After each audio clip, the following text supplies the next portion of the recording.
Okay, everyone. So we're going to get started. It's my great pleasure to introduce our next speaker. So we have Rahaf Aljundi.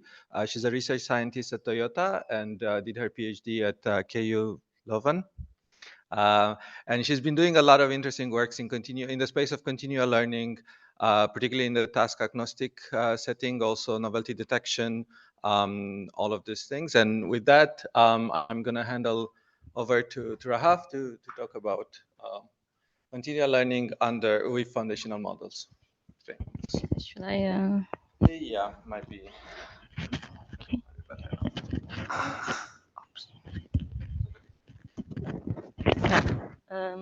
Is it good? Do you hear me well?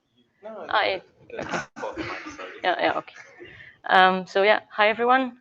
Thanks, Razvan, and yeah, thank you for the invitation for the talk here.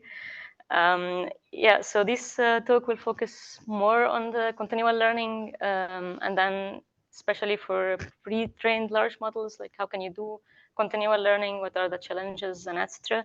So it will be a different flavor from the more theoretical approaches. I will be heavily biased by or based on the empirical evidences. So I'll start first before going to the large pre-trained models or foundation models. I'll start with some kind of definitions about continual learning, and then take a look at the representation learning approaches, and then discuss what are the challenges and characteristics for continual learning from a pre-trained model. Okay, so probably most of you already know, but let's just settle on some grounds to define the settings. So continual learning, it's pretty hard to find one definition, but let's, yeah, for now, assume that we have tried to learn from infinite stream of data of changing input domains and distributions, and those can be assigned with different tasks. The goal is to accumulate knowledge depending on the scale of your model and the size of your model, of course. And then, yeah, you would try to selectively forget, for example, but you want to accumulate as much knowledge as possible with the goal of also facilitating the future learning and improving the performance in unseen tasks. So that's, like, I think, the general concept of continual learning. I'd focus on the supervised learning problem, mostly classification tasks, but I hope that the conclusions can be generalized to other problems. So I would consider different training sessions. So by session, I mean when data is received and the model is going to be trained on. And then between these sessions, there will be an evaluation phase. So that's the setting. And then, yeah, of course, there is forgetting. And then that's simply put because you're optimizing the same model parameters for one task. After you reach a minimum, then you would optimize it for another objective. So by changing all model parameters, we drift from what was learned for the first task, and there is forgetting. So continual learning try to accumulate knowledge as much as possible, and I think that's the main focus of today's talk, is how much there is of like accumulation of knowledge while still looking at the performance of the new tasks. So a bit of a look back. So first attempts of continual learning, like more model continual learning with deep learning, we're focusing on what's called the task incremental setting. And there was that you assume that at each, let me just make the laser pointer. Yeah, so at each session you received new data that you learn, and then you never see, and then you receive a new data or new task, and then you learn, and etc. And at the end, you should do well on data from all the previous distributions. It's assumed that we have a shared backbone, so backbone or the model itself, and then you have a different output heads for each task. And then because of these different output heads, there is a different, it's needed that we know the task ID at test time. So this has been looked at as an easy task because you need to learn the task ID, but I think it's interesting that it focuses on accumulating the knowledge in the shared backbone. So it focused on how much you can resist forgetting with respect to the shared model. So because of the task ID thing, you're not sure if your space really separating the different classes and concepts that it has seen. So researchers or people like have focused a lot on class incremental learning in the past few years. And that was extremely difficult because you usually use softmax cross-entropy loss. And then with that, it's extremely challenging to prevent forgetting. So you're optimizing the same shared layer for different classes each time. So people use replay, and then it turns into an imbalance classification problems, and there are a lot of challenges. The thing is that many works have been designed to tackle this issue. So there are many, I'm not gonna go through the details, but in my opinion, the shift the focus, has shifted from the main quest of accumulating the knowledge in the one shared backbone to more tackling this classification layer. And then large forgetting rates were reported. And what we are wondering is whether this is true. So in this talk, I'm focusing on the shared backbone aspects, how much knowledge we can accumulate, how much forgetting there is. And before going to the large part, or the large foundation, or the foundation models, let's inspect how much forgetting there is in the backbone. So what we did is that we take the incremental classification problem and any continual learning method, and we remove the shared head, and then after each task, we learned an optimal linear classifier, so a linear probe over the shared backbone between all the classes that are learned so far, and then we estimate the accuracy on those classes. So after each task, we estimate the accuracy, and we look how much forgetting there is in the representation being learned. So I'm using representation backbone model, referring to the same thing, the embedding that has been learned for the, and then where you can apply your output layer, classification head, and etc. So we're looking at what we call representation forgetting. So how much the shared backbone is good still for the previous tasks and for the new tasks. So here we measure what we call the probe accuracy. It's in dashed compared to the solid lines, which is the observed accuracy. So that's the accuracy of the learned classification layer. And then we consider different training methods and different continual learning methods combined with. The first observation is that if you look at the shared backbone alone, the forgetting is much less than what you have expected or what you have observed by looking only at the accuracy of the classification layer. So here you could go so that's the accuracy on the first task, and then you can go really to a random performance like 10% accuracy. It's mostly because of the classification layer issue. But if you look at the representation, forgetting is not that severe. Then what we did is we went for a long task sequence. So here we have 200 task sequence from ImageNet, and we are looking at the linear probe accuracy of the very first task.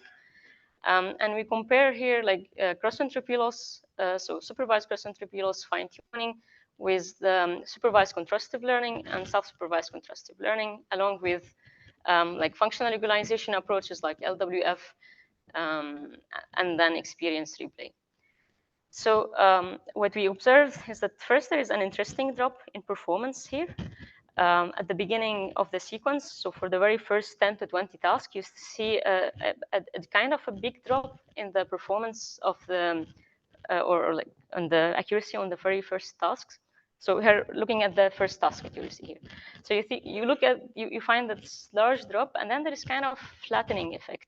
So it appears that the forgetting does not seem to be linear. There is not the same forgetting at each stage. So at the beginning, there is a large drop, but then there is this kind of flattening, maybe because the representation that is already learned among tasks are good. I mean, and then it's still meaningful for the first task. So you don't see that much of a big drop of performance anymore.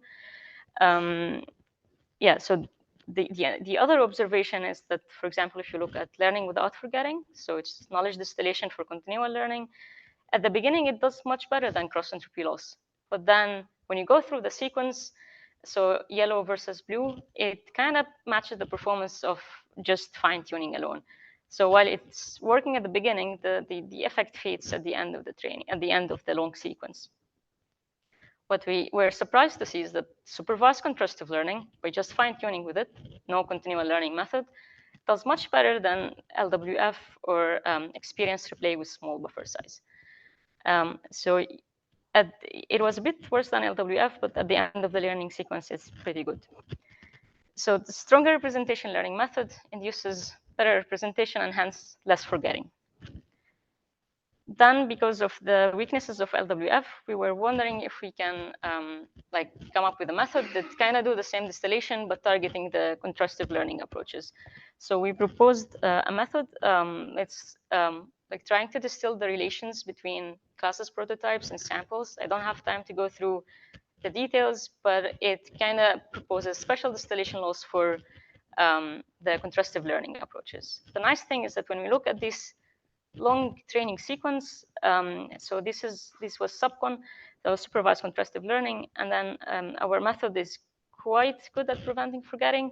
So by what I'm trying to say is that a good continual learning method can do well. So it improves over the performance of the knee fine-tuning with a stronger representation learning method, and the deterioration in the first task accuracy after all these long sequence is much less. What we also saw is that there is some kind of forward transfer, so there is some kind of improvement of accuracy as you go when we looked at different tasks accuracy. And then we checked the plasticity, stability trade-off.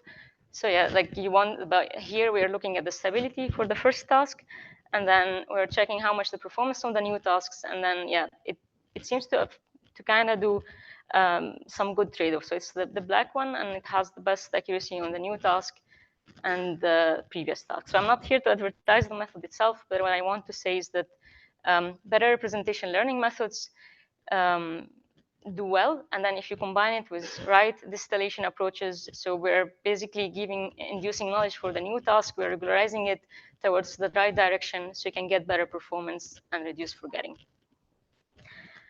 So what I have considered so far is a continuous adaptation from a model trained from scratch. And then the model is updated alone and the head is updated in a different way that can be combined together. But I'm going to focus on this diagram.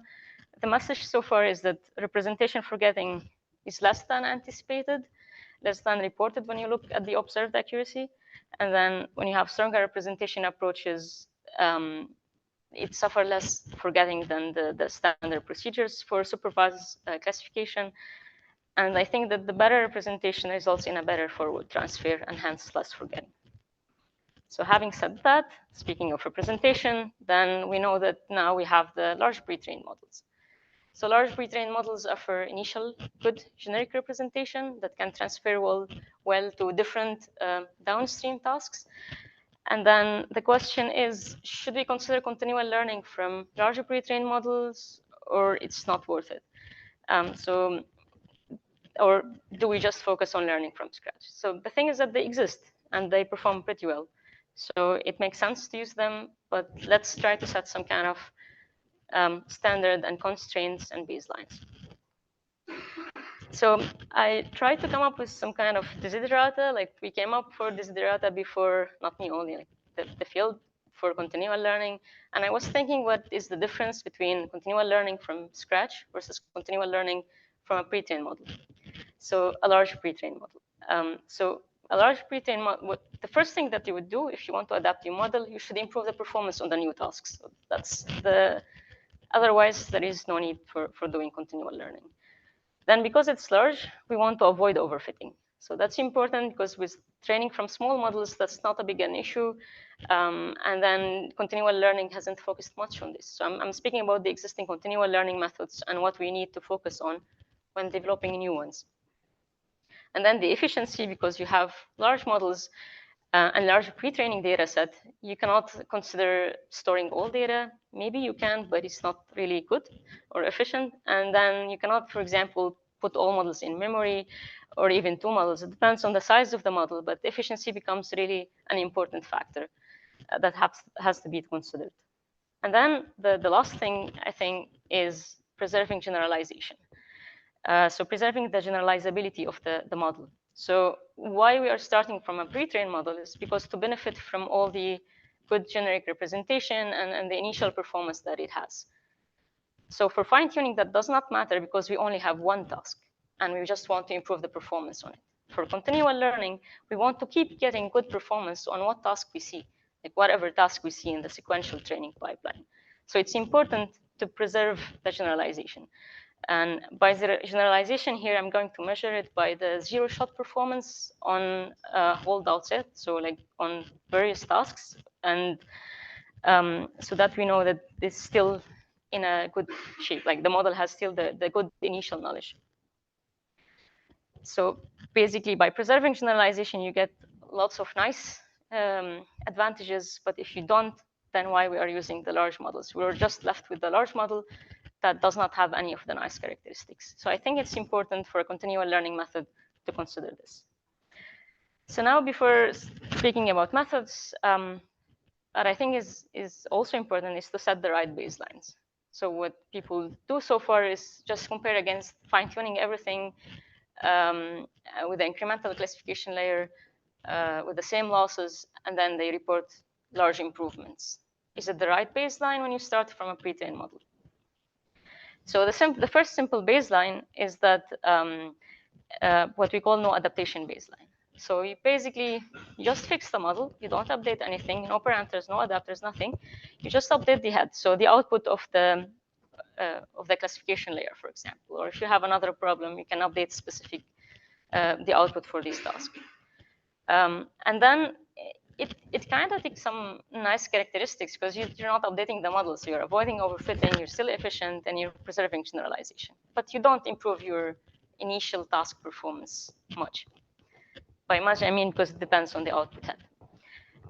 So then we took this baseline and we plug it against different methods. Here with the with VIT backbone B16. And we have studied with different sizes, but I'm focusing on this backbone to have consistent results. So the first thing, yeah, there is another point. So like in terms of head, so classification head, we consider two types. So there is the nearest class mean, which is, yeah, people have focused on it in continual learning recently. So you just store means for classes, and then you compute the distance to the nearest class mean at test time. So you don't need replay, you don't have forgetting if you have a frozen model. And then the next baseline is the linear discriminative analysis. So along with the means, we store the covariance matrix. So we compare this baseline with existing methods that use buffer or does not. And then it turns out that it performs quite well. Like the margin between and the improvement with the methods that are proposed that all started from the same pre-trained model is pretty small. And it, in fact, with an LDA head, we get better results than existing methods. And this not only applied on the incremental setting and classification setting, but also for domain incremental learning. So this is for core 50.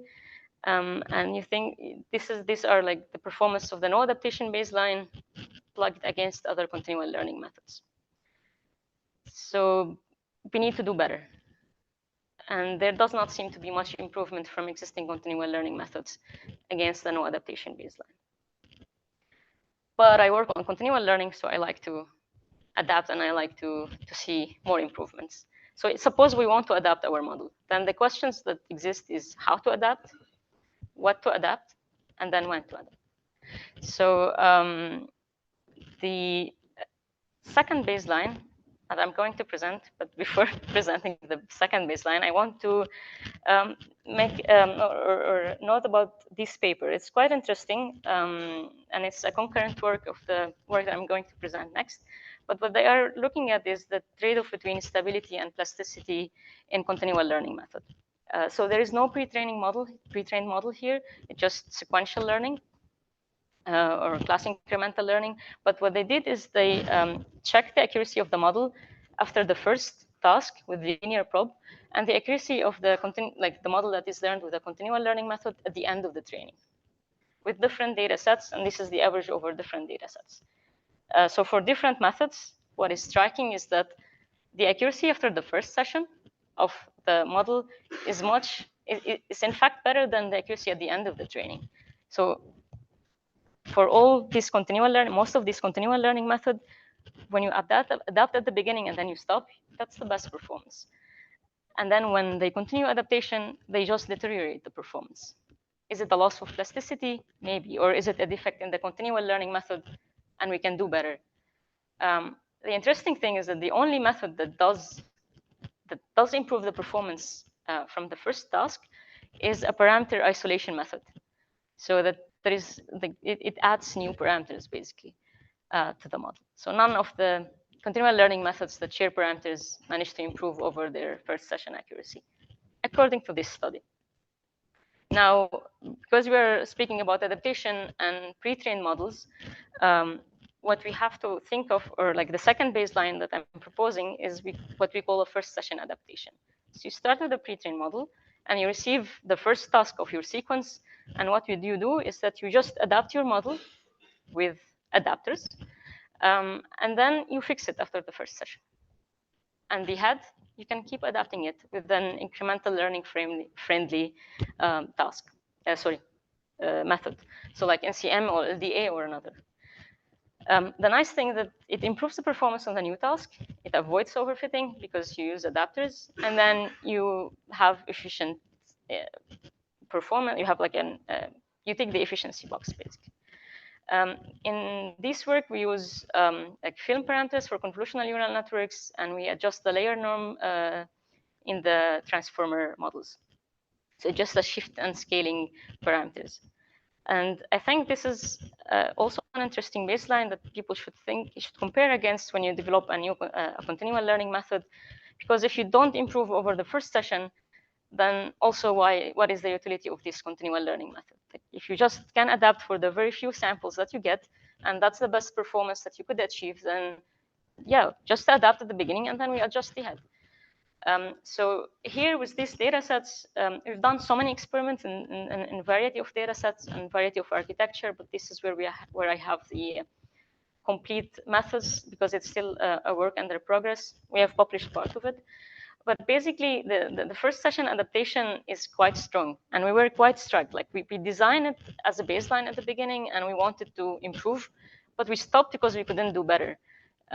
It's just like with the existing data sets that we tested, it's quite strong. Like here, you don't see much improvement over the no adaptation baseline, but with the other data set I'll show you later, there is quite marginal, quite improvements, and it improves over existing continual learning method, and it does not use replay. So it's just a very cheap baseline that does quite well, which makes me question the continual learning methods and how much advances are we making. Now, what I want to note here is that the choice of head is important for these baselines. Like for joint training, for offline training, if you consider nearest class mean or a linear classifier or a linear discriminative analysis or another, we don't see much of differences. So here we evaluate the different heads, but there are not much differences in terms of performance. They are marginal.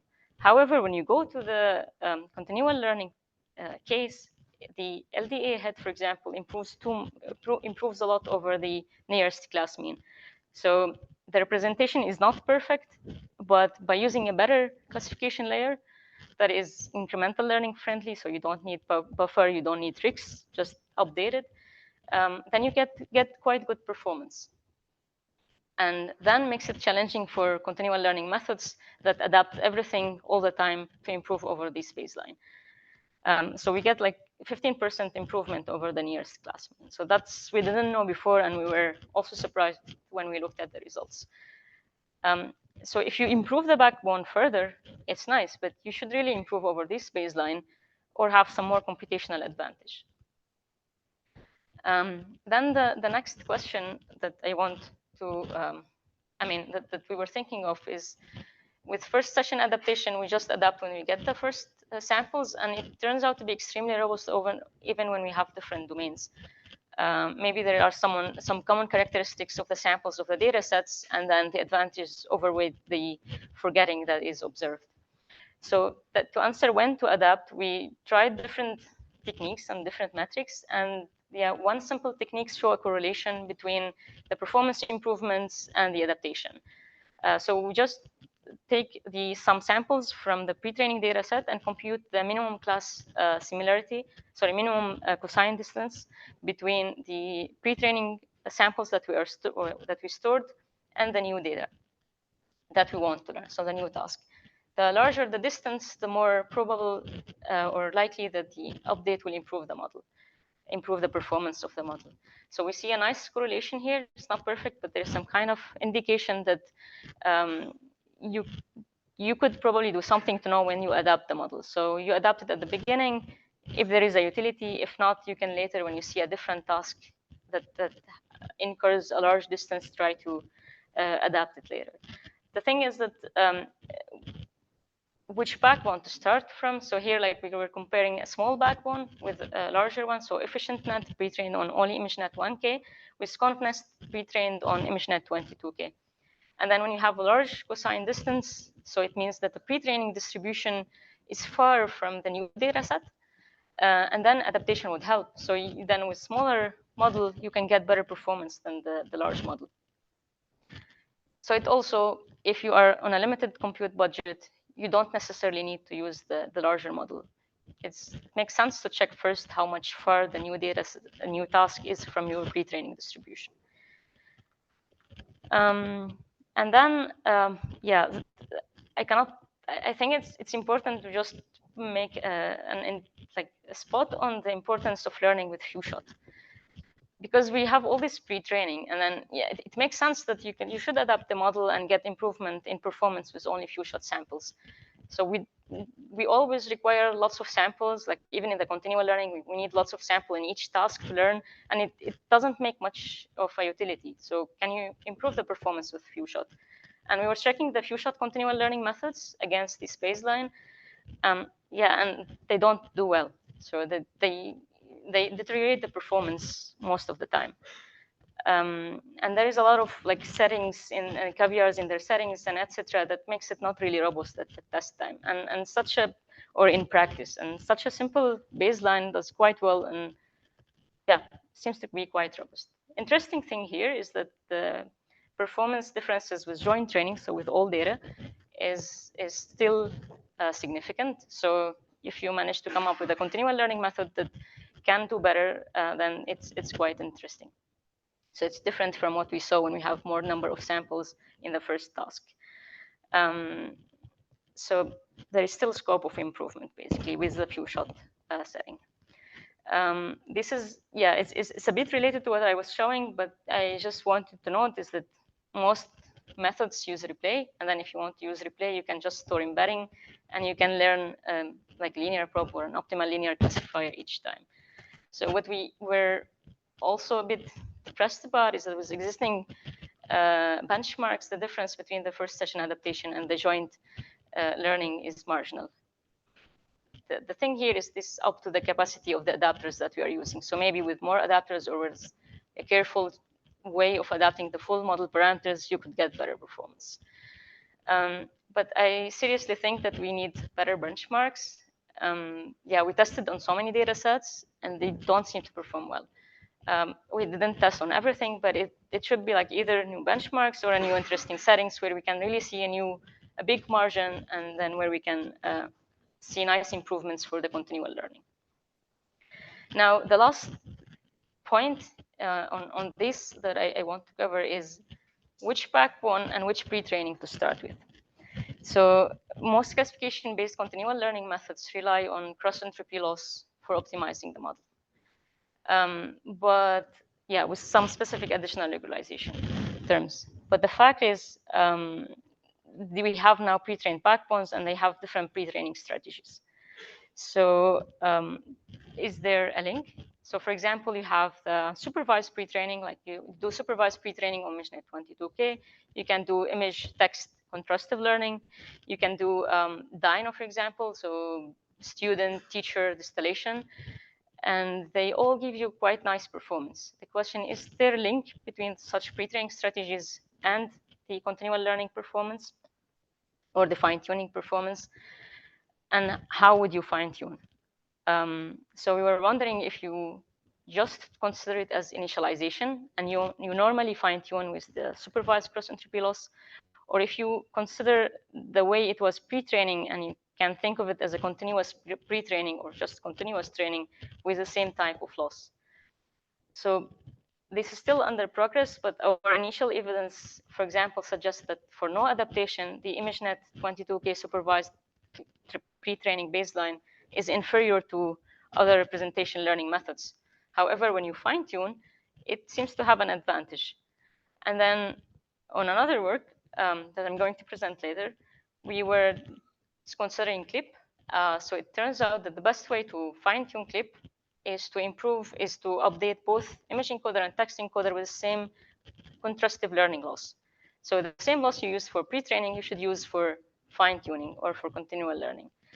So there is a nice paper, a recent paper that also suggests the same thing. So they basically were putting CLIP pre-training and the same thing for fine-tuning against different and complex fine-tuning strategies. And they show that basically they suggest to fine-tune like you pre-train.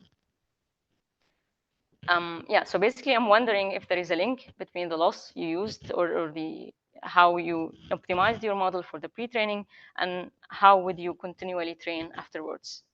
If you have a homogeneous loss, if you use the same loss, maybe you can get better performance. There are some characteristics in the optimization that I don't know yet, but it might be an interesting direction for future research. So with that, I reach the end of the baselines part. I hope they were not super boring. And then I reached the part where I try to emphasize the importance of preserving generalization.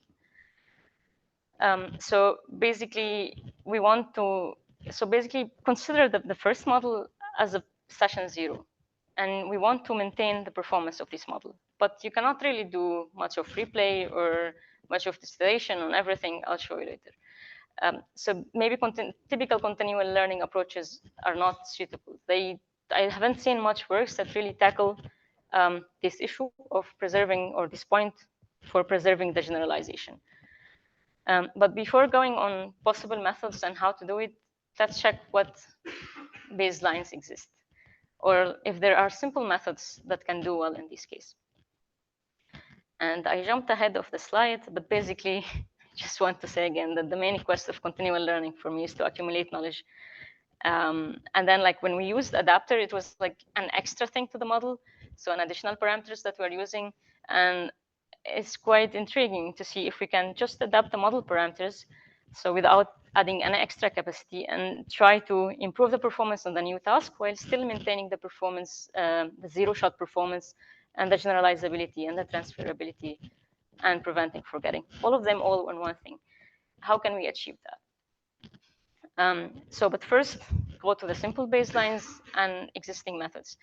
So we start from this is the no adaptation baseline, and then this is the fine-tuning. This is the method that fine-tunes both the encoder and image encoder and text encoder of CLIP.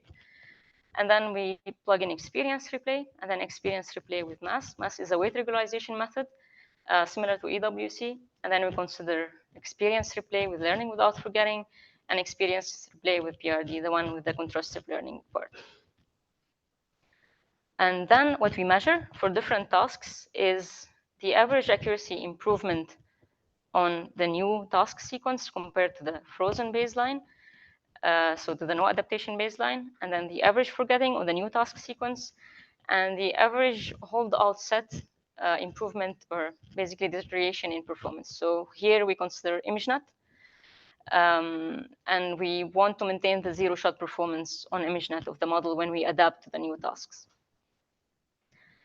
So the thing is that the first observation is that the forgetting here, when we start from a pre-trained model, is less than the forgetting that we see when you start from training from scratch.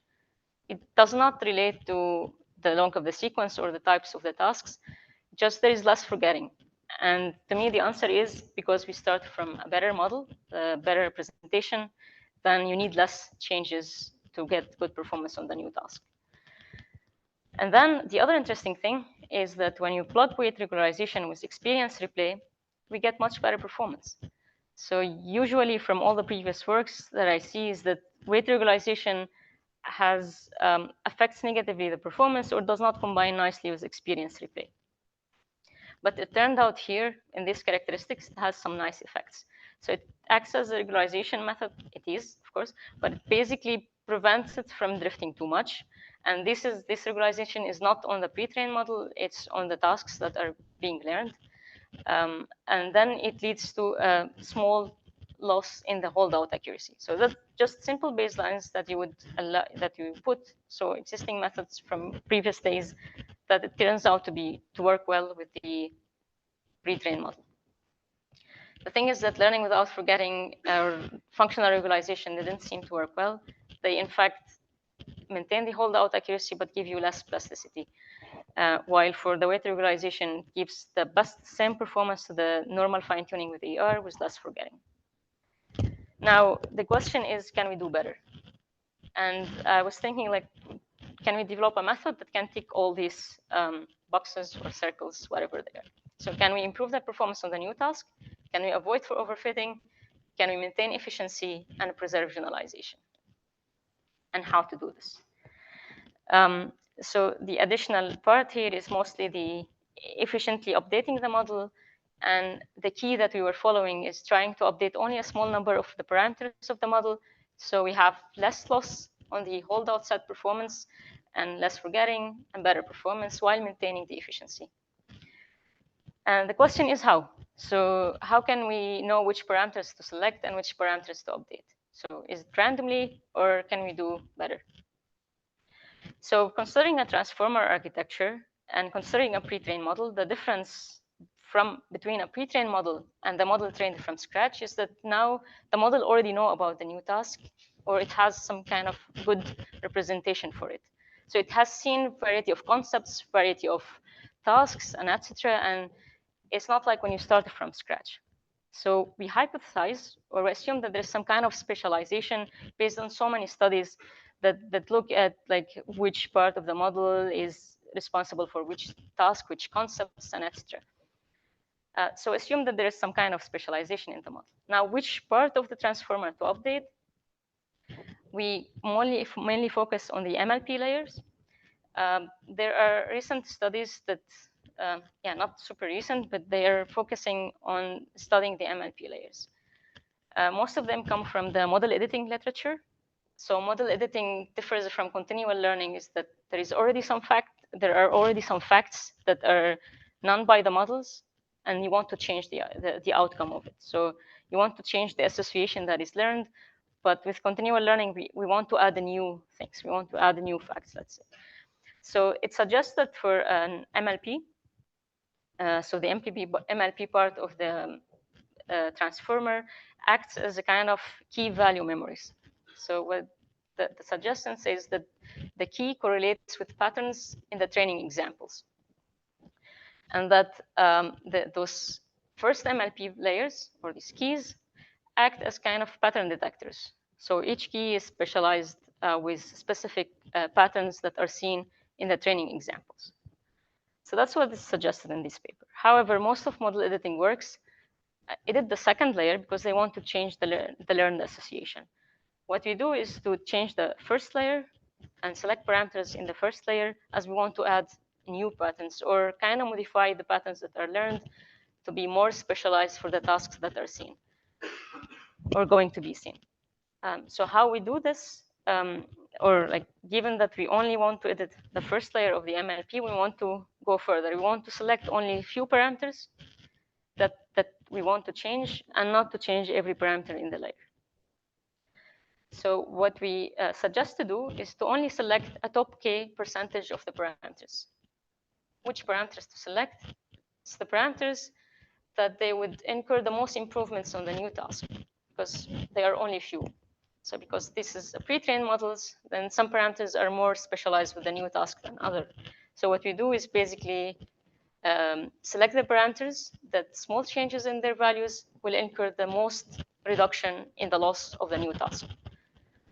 So after each task, we measure this criteria for all of the first layer parameters, and then we only change these parameters.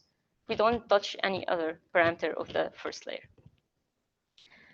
And then, so here so that's the method that I'm speaking to you about. And that's the baselines that I was showing. And this is another method here. So what we show is that, it works well. So that's what I'm showing. But basically, it improves the performance on the new task. And then we have less forgetting for the task sequence because we only update few parameters. So we only update 3% of the whole model parameters. And then we have in terms, sorry, the slide number is here, but basically you only lose 0.1% on the holdout accuracy. So after learning different sequences from different tasks, and they are quite fine-grained, and well, apart from C400 as a different kind of data set, and we pick this data set because they have low zero-shot performance per clip. So it really improves the performance while maintaining the generalization accuracy. And we still have efficiency because we update few parameters only, and that we avoid forgetting at the end of the day. We were trying to do better since then, like since a month ago. We're trying to find some more sophisticated strategies, but no matter what we did, this is working well, and it's quite simple, in fact. Then the last point, I'm arriving towards the end. The last point is we're checking with different buffer sizes. So the least the buffer size is, then the more forgetting there is for the normal baseline, and then the more deterioration in the hold offset accuracy for the normal AR baseline. So you have like 20% loss on the holdout accuracy.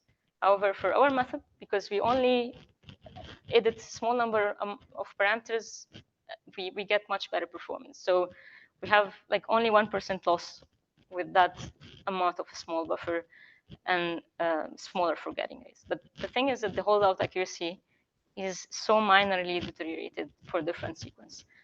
So I think this is interesting, but I'm quite also curious about future works that can further improve the performance and can further keep the generalization accuracy.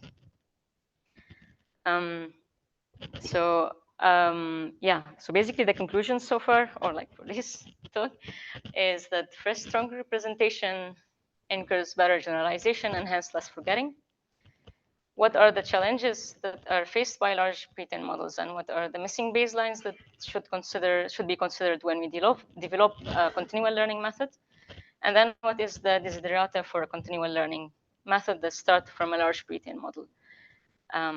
So basically improving performance, maintaining generalizability, avoiding overfitting, and what was the last one? Efficiency. But basically, if you have any other suggestion, please let me know. That's all what came to my mind. I'm happy to know more. Yeah, there is just a slide that I used to show, and then I assumed that 45 minutes, that's what I was told. But this is what I like to have eventually for continual learning, since we have few minutes left. Like so far, all what I've showed is focusing on training and then deployment, testing, training, testing, and etc. But basically, there is so much that you can do, and it would be awesome if you can combine it all together. And I think there might be some nice interactions between these different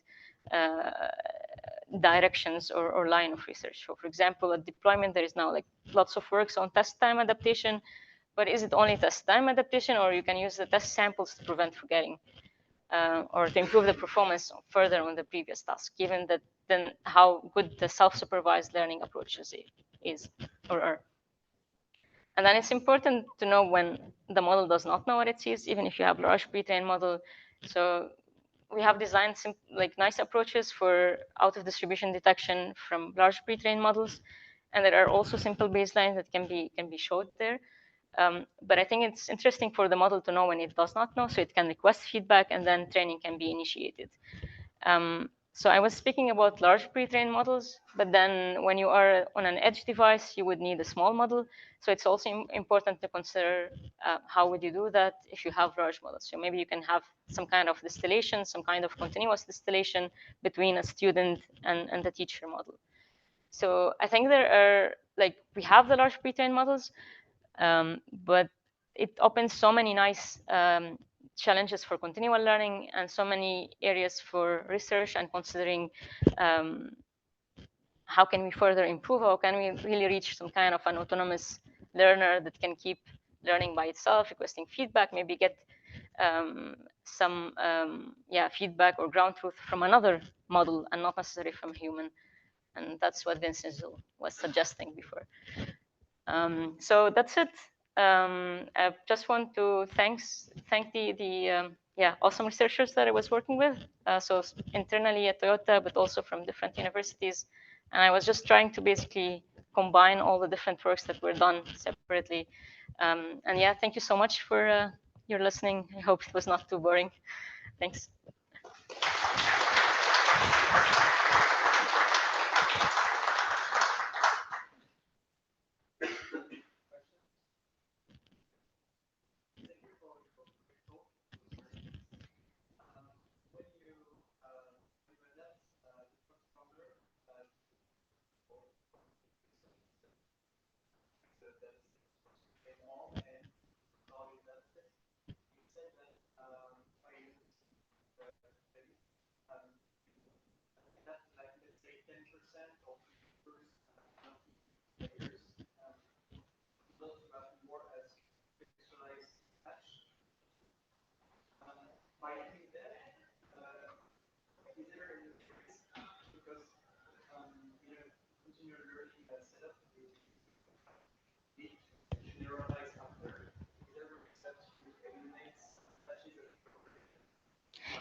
Yeah, it's not patches, in fact, so maybe I didn't explain it well then. We select so from the first layer of the MLP, we select the parameters that are specialized with the new task. So before training, before updating the model, we make a pass over the data, and then we find the parameter, we select the top parameters that their small changes on their values reduce the loss the most. So basically, it's just a first order approximation similar to EWC or mass, but here we're doing it in an inverse way. So we're doing it before training, and we're selecting the parameters that we will change, while for the weight regularization is done after training and by selecting the parameters that should be maintained. Thanks.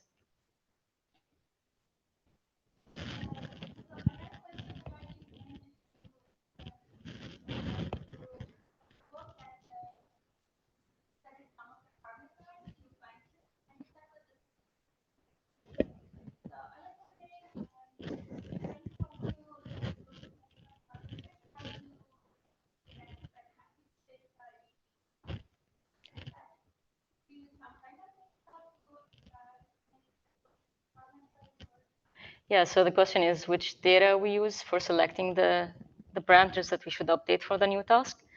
And then, yeah, so basically we use the data that we received. So it could be the first batch if we are on like a more sequential regime, but we do it for each task. So at each training session, we receive data to learn. So we're not considering here an online training regime. So the first data that we receive, we find the parameters that are that are specialized with this concept. So like think of you have a fine-grained bird classification data set. So you have a generic model and you want to improve the performance on all these classes from different species. So you would first estimate which parameters are specialized with the bird classes, right? So those are not all the parameters of the model. So we identify those parameters and then we only change them. But each task we do the same. So there might be shared between tasks, especially if the all classes are quite similar. But the idea is that we do not change other parameters. Yeah, thank you.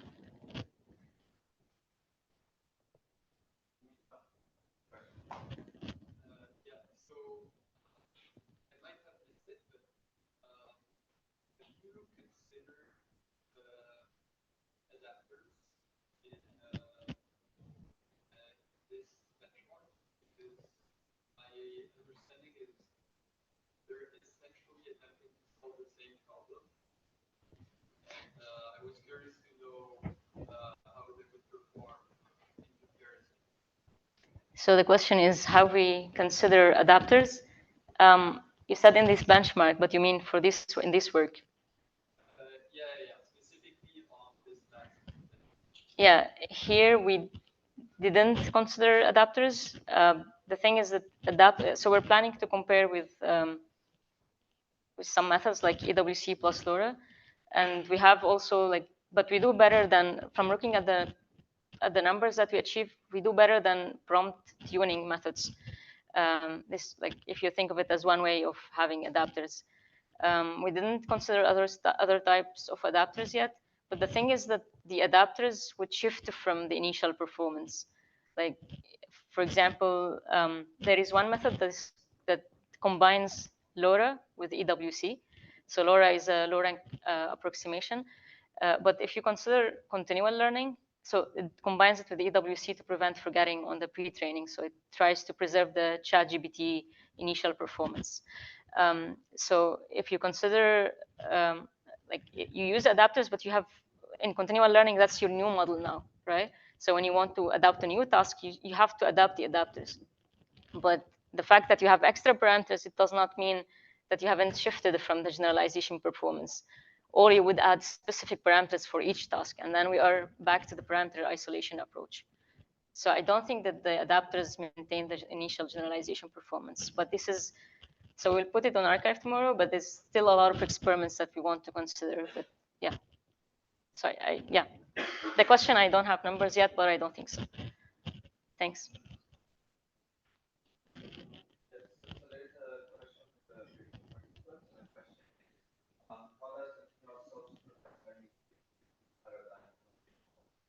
Yeah, nice.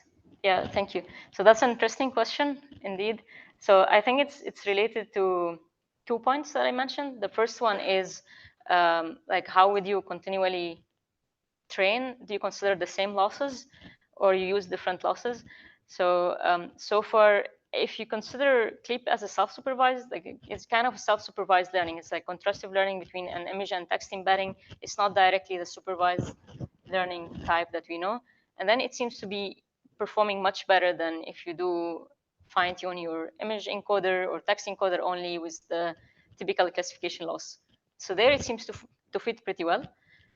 We haven't tested other losses, but in the last slide that they was showing, I was hinting into this, like how can we combine self-supervised learning nicely with the supervised training approach?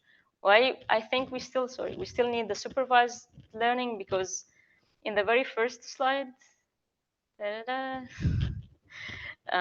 not very first, but here when we were comparing different pre-training methods, like different training methods, we had SimClear, so it's a self-supervised contrastive learning approach, but it was doing much worse than supervised contrastive learning. So we were hoping that there is not much of a difference, but there seems to be. But this is without starting from a pre-trained model. So maybe it does better when you have like the initial evidence of CLEAP suggests so, and we haven't tested the pure self-supervised one, but we were planning to do. And I think it's interesting when you consider the test time. Like, can you really just keep learning? If you have some supervision, you can use. If not, you can just do self-supervised learning and see what you get. Yeah. Sorry. Yeah. Thanks for the question. Quite interesting.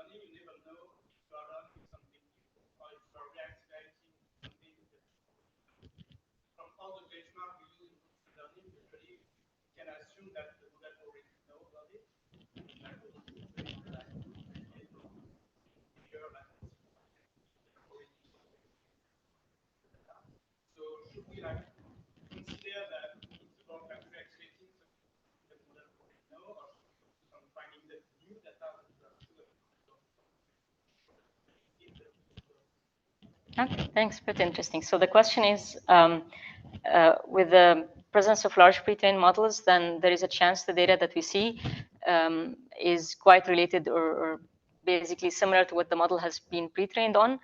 And then does it make sense to consider continual learning there, or we should focus on really out of distribution data sets that are much different from the pre-training distribution, right?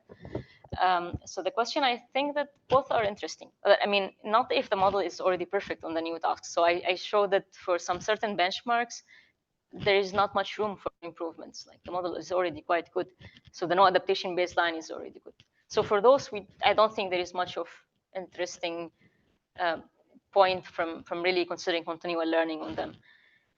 For other benchmarks, like more fine-grained data sets, there is still some kind of improvements that can be achieved.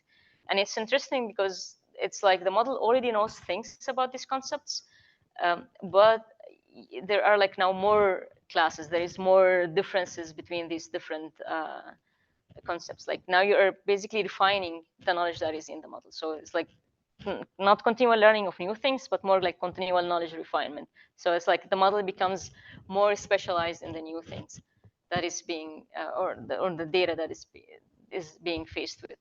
So I think this also makes sense, but we have to make sure that there is enough room for improvements. And yeah, I'm not quite, yeah.